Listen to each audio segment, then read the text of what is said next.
Hello बच्चों, online class में आपका स्वागत है। मैं अनुराग देगर। आज दिनांक 2/2/21 कक्षा है अपने बीएड द्वितीय वर्ष।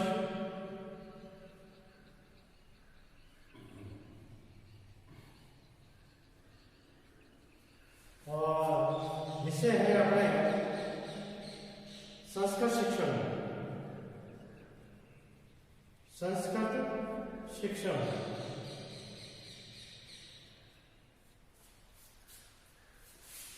इकाई 3 का अध्ययन कर रहे हैं और प्रकरण रहेगा अपने संस्कृत शिक्षक की विशेषता। संस्कृत शिक्षक की विशेषता है।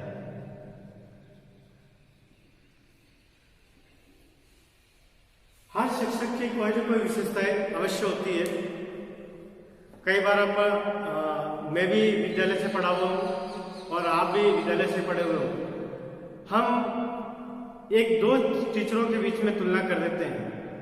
कई बार हम ये कहते हैं कि ये सर तो कितने अच्छे हैं, कितना अच्छा पढ़ाते हैं, ये सर कितना बुरा है, पढ़ाना ही नहीं आता या समझाना ही नहीं आता। हम कभी कभी टीचरों के बारे में ऐसे कमेंट्स सुनते भी है और करते भी है। वो इसलिए करते हैं कहीं ना कहीं उन टीचरों में कुछ विशेषताओं की कमी होती है और टीचर कई बार अपने शिक्षण को जो कार्य होता है वो भगवान के तुल्य मानते हैं। उस कार्य को बहुत अच्छे से प्रस्तुत करने की कोशिश करते हैं और कुछ टीचर होते हैं जो उस कार्य को एक वर्क समझते हैं। यानी मतलब है कि ना कुछ समझाना ना कुछ करना, उसको मतलब है कि अच्छे से पेश करना, अच्छे से प्रस्तुत करने में वो एक गुण नहीं होता है। तो मैं ये कह रहा हूँ कि जैसे संस्कृत शिक्षक की क्या विशेषताएं होनी चाहिए। और वैसे भी आज के समाज में एक टीचर को भगवान का दर्जा दिया है। हम डॉक्टर को भी भगवान बोलते हैं या डॉक्टर का मतलब भगवान का दूसरा रूप बोलते हैं, लेकिन उस डॉक्टर को भी तो किसी न किसी शिक्षक ने ही पढ़ाया होगा। तो ये सोच लो कि जब डॉक्टर को हम भगवान के रूप में देखते हैं तो शिक्षक का जो दर्जा होता है वो बहुत महान होता है। शिक्षक चाहे तो किसी व्यक्ति को चोर भी बना सकता है और शिक्षक चाहे तो किसी चोर व्यक्ति को भी महान व्यक्ति बना सकता है, क्योंकि उसकी वाणी में, उसके ज्ञान में और उसकी जो एक संप्रेषण करने की जो ताकत होती है वो शायद किसी के पास नहीं होती। आज जैसे मैं नरेंद्र मोदी का नाम लेना चाहूंगा कि उसके पास में क्या है, कोई पढ़ा लिखा नहीं है। वो चाय बेचता था वो, लेकिन उनकी वाणी में ताकत है। आज हजारों लोग उनके भाषण को सुनते हैं, सुनने की कोशिश करते हैं। तो कहीं ना कहीं उनके बोलने की वाणी में, भाषा में एक कला है। वही कला एक हमारे शिक्षक के अंदर होनी चाहिए। हमें बच्चों को किस तरह से हमारे शिक्षण में एक केंद्रित करें, उनको रुचि पैदा करें, उन्हें आनंद पैदा करें, क्योंकि पढ़ने के लिए दो चीज होना जरूरी है। वो है एक तो रुचि और उत्साह। ये दो चीज होना बहुत जरूरी है। आप चाहे कितनी भी मेहनत कर लो, आप चाहे कितने भी शिक्षण सामग्री का प्रयोग कर लो, अगर विद्यार्थी के अंदर ये चीज नहीं है तो आप तो क्या, आपके पिताजी भी उनको नहीं पढ़ा सकते। यानी इन दोनों चीजों का होना बहुत जरूरी है। ये वर्ड मैंने इसलिए किया क्योंकि मेरे पिताजी भी ऐसे थे, तो गलत ना समझे इसको।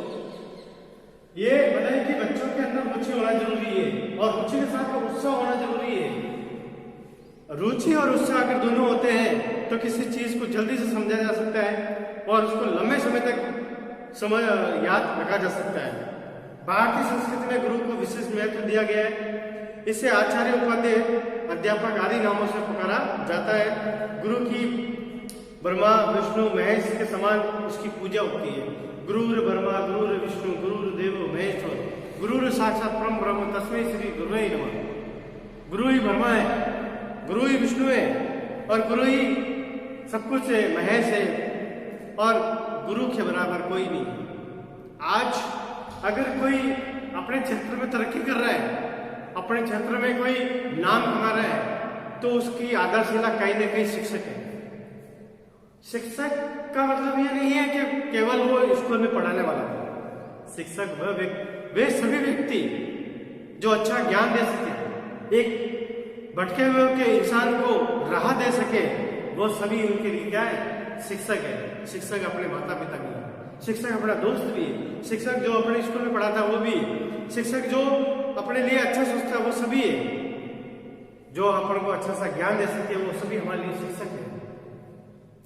तो एक शिक्षक, लेकिन इन सभी शिक्षकों में अगर हम सर्वोपरि मानते हैं या सबसे ज्यादा महत्वपूर्ण व्यक्ति मानते हैं, तो जो स्कूल में पढ़ाता है, महाविद्यालय में पढ़ाता है, संस्थाओं में पढ़ाता है, उसको हम शिक्षक का दर्जा ज्यादा देते हैं, महत्व देते हैं। हमने कई बार ये सुना भी है कि गुरु गोविंद दोई कड़े काकू लागू पाए, यानी अगर हम गुरु और अपने ईश्वर दोनों साथ में खड़े तो शायद हम गुरु के पांव छूएंगे, क्योंकि गुरु ही तो हमें ईश्वर तक पहुंचाने का रास्ता, मार्ग दिखाता है। यहाँ पे ईश्वर की बात हो रही है लक्ष्य की, उद्देश्य की। हमें उद्देश्य की प्राप्ति, हमें लक्ष्य की प्राप्ति एक शिक्षक के द्वारा ही करवाई जाती है। शिक्षक ही हमें लक्ष्य तक पहुंचाता है, हमें उद्देश्य की प्राप्ति करवाता है। बिना शिक्षक के आप अपने रास्ते से भटक सकते हो, अपनी सफलता में कहीं न कहीं बाधा आ सकती है। शिक्षक का हाथ थामना, शिक्षक की राह और शिक्षक के पथ प्रदर्शन पर चलना बहुत जरूरी है। प्राचीन में शिक्षक अपने त्यागमय तथा आदर्श जीवन के कारण विशेष प्रतिष्ठा प्राप्त करता था। जो कुछ उपदेश तथा शिष्यों को देता था, उसका व्यवहारिक रूप उसके जीवन में स्पष्ट दृष्टिगोचर होता है, उसका जीवन अनुकरणीय होता था। संस्कृत शिक्षक की विशेषताएं और गुण हम बता सकते हैं कि सबसे पहले क्या विशेषता होनी चाहिए? शुद्धोच्चारण। शुद्ध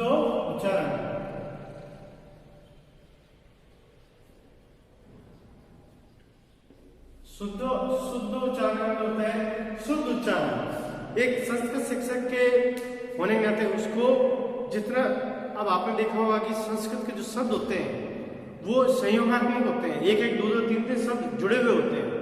अगर उन शब्दों को सही तरह से उच्चारण नहीं करेंगे, एक शिक्षक के द्वारा अगर उसका शुद्ध उच्चारण नहीं किया जाता है, तो शायद बच्चों को भी जो सुनेगा उसी का उसका उच्चारण, उसका अभिव्यक्ति वही करेगा। इसलिए एक संस्कृत शिक्षक को हर शब्द को शुद्ध उच्चारण करना आना चाहिए। उच्चारण के साथ में लय, ताल जो भी है उसका भी ध्यान रखना जरूरी है। उसके बाद में शुद्ध एवं सुंदर लेख। शुद्ध एवं सुंदर लेख। शुद्ध एवं सुंदर लेख, उसकी जो लेखनी है, लिखावट है, एक शिक्षक की लिखावट सुंदर होनी चाहिए। जैसे बोर्ड पे जो टीचर लिखता है वो साफ दिखाई देना चाहिए कि सर ने क्या, टीचर के द्वारा क्या लिखा गया है। अगर एक टीचर के द्वारा अगर गलत लिखा जाता है तो बच्चे उसी की कॉपी करते हैं। बच्चे बहुत कम होते हैं जब एक टीचर को प्रश्न करते हैं, तो जो चीज बोर्ड में लिखी होती है उसी की कॉपी करते हैं। अगर आपने लेख का रेख लिखा है तो वो रेख ही लिखेंगे, ठीक है। तो एक शिक्षक की लेखनी अच्छी होनी चाहिए। कुशल मौखिक अभिव्यक्ति। कुशल मौखिक अभिव्यक्ति,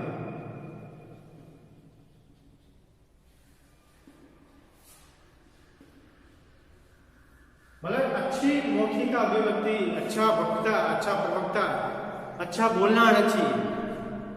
हर शब्द में कहीं ना कहीं अर्थ और सार्थक शब्दों का प्रयोग करना चाहिए।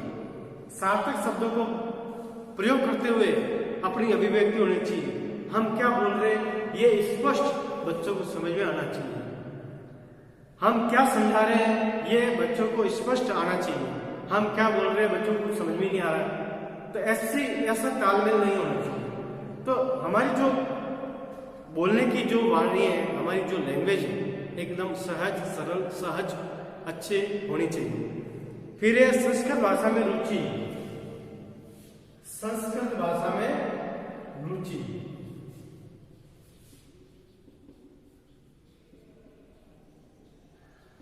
एक संस्कृत शिक्षक को संस्कृत भाषा के अंदर रुचि होनी चाहिए।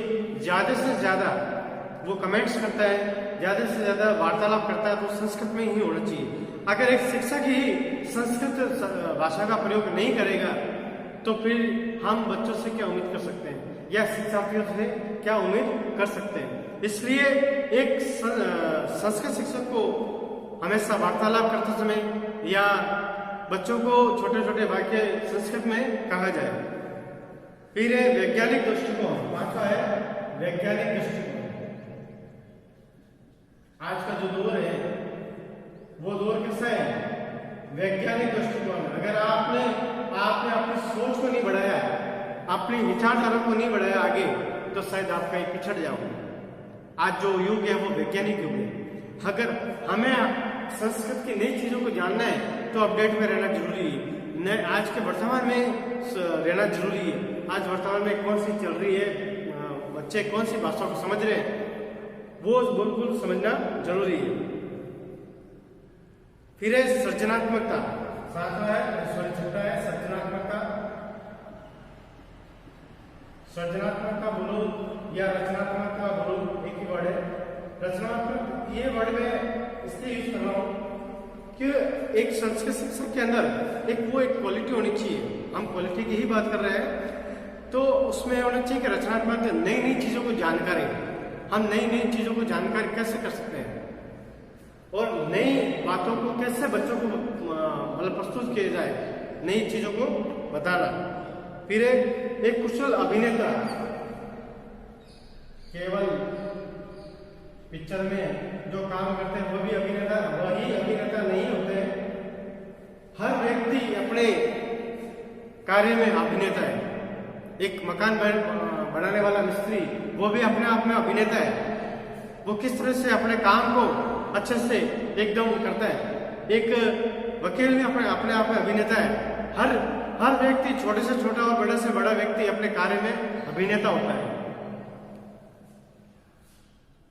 और फिर अन्य विषयों का ज्ञान। आठवां है अन्य विषयों का ज्ञान।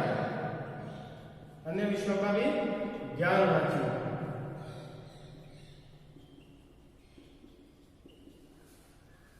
केवल संस्कृत का ही ज्ञान नहीं बल्कि अन्य विषयों का भी ज्ञान होना चाहिए, जिससे हो सकता है कि बहुत से अलग विषय होते हैं, उससे कोई नई जानकारी मिलकर हम संस्कृत में मिलाकर बोल सकते हैं या संस्कृत को जोड़कर बोल सकते हैं। तो आज हम इतना ही करेंगे। कल या अगला वीडियो हम अगला विषय लेकर